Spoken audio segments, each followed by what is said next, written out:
अगर मैं आपसे ये कहूँ कि अमेरिका में ट्रक चलाने वाले कुछ इंडियन ड्राइवरों के बीच अचानक चिंता बढ़ गई है। वजह है ट्रंप प्रशासन की नई कार्रवाई। हाल ही में एक बड़े इन्फोर्समेंट ऑपरेशन के दौरान 51 इमिग्रेशन डिटेंशंस की गई है। इसके साथ ही कमर्शियल ट्रकिंग सेक्टर में इमिग्रेशन रूल और इंग्लिश लैंग्वेज रिक्वायरमेंट को लेकर भी सख्ती बढ़ा दी गई है। ऐसे में सवाल ये उठता है कि क्या अमेरिका में काम कर रहे भारतीय ट्रक ड्राइवर्स को घबराने की जरूरत है? क्या वैध वर्क वीजा पर काम करने वाले लोगों पर भी इसका असर पड़ेगा? और अगर आपका या आपकी फैमिली का कोई भी परिचित अमेरिका में ट्रक ड्राइवर है तो किन किन बातों का ध्यान रखना जरूरी है? आइए इन सभी चीजों को आसान भाषा में आज के इस वीडियो में समझते हैं। हाय, मेरा नाम है दामिनी सिंह और आप मुझे देख रहे हैं एनबीटी टेक एड पर।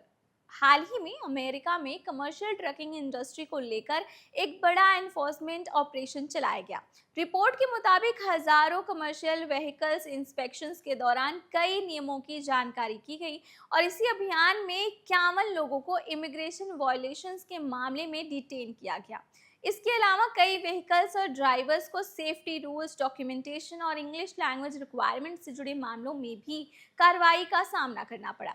लेकिन रुकिए, क्या इसका मतलब ये है कि अब अमेरिका में काम कर रहे सभी इंडियन ट्रक ड्राइवर्स खतरे में हैं? तो इसका जवाब बेहद क्लियर है कि ऐसा बिल्कुल नहीं है। इस कार्रवाई का मुख्य फोकस उन मामलों पर था जहां अधिकारियों को इमिग्रेशन स्टेटस, ड्राइविंग एलिजिबिलिटी या कमर्शियल रूल्स के उल्लंघन का संदेह था।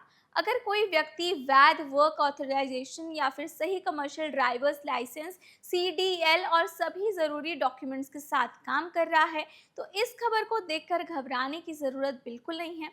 अब सवाल ये उठता है कि सरकार इतनी सख्ती क्यों कर रही है? अमेरिकी प्रशासन का इसको लेकर कहना है कि कमर्शियल ट्रकिंग इंडस्ट्री में road safety, English language proficiency और इमिग्रेशन कंप्लायंस सुनिश्चित करना जरूरी है। हाल के महीनों में इंग्लिश लैंग्वेज रिक्वायरमेंट और कुछ राज्यों में जारी किए गए कमर्शियल ड्राइवर्स लाइसेंस की भी जांच तेज हो गई है। प्रशासन का दावा है कि ये कदम सड़क सुरक्षा और नियमों को पालन करने के लिए और भी ज्यादा स्ट्रांग बनाने के लिए ये कदम उठाए जा रहे हैं।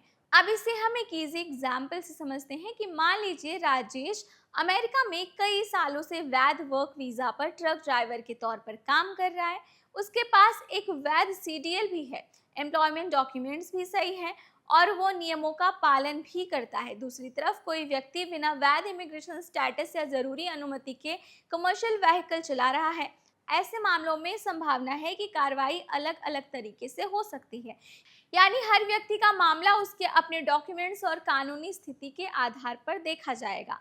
इंडियन मूल समुदाय के लिए ये खबर इसलिए इम्पोर्टेंट है क्योंकि अमेरिकी की ट्रकिंग इंडस्ट्री में बड़ी संख्या में इंडियन मूल के, खास तौर पर पंजाबी और सिख समुदाय के लोग काम करते हैं।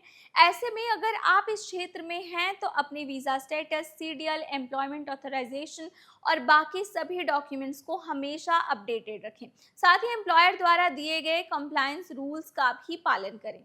तो आज की इस वीडियो को लेकर आपके मन में कोई सवाल है तो हमें कमेंट सेक्शन में ज़रूर बताएं। साथ ही साथ ये भी बताएं कि इस वीडियो से आपको कितना इन्फॉर्मेशन मिला और आपके लिए ये कितना इम्पोर्टेंट था। वीडियो पसंद आया हो तो वीडियो को लाइक करें और चैनल को सब्सक्राइब करना ना भूलें।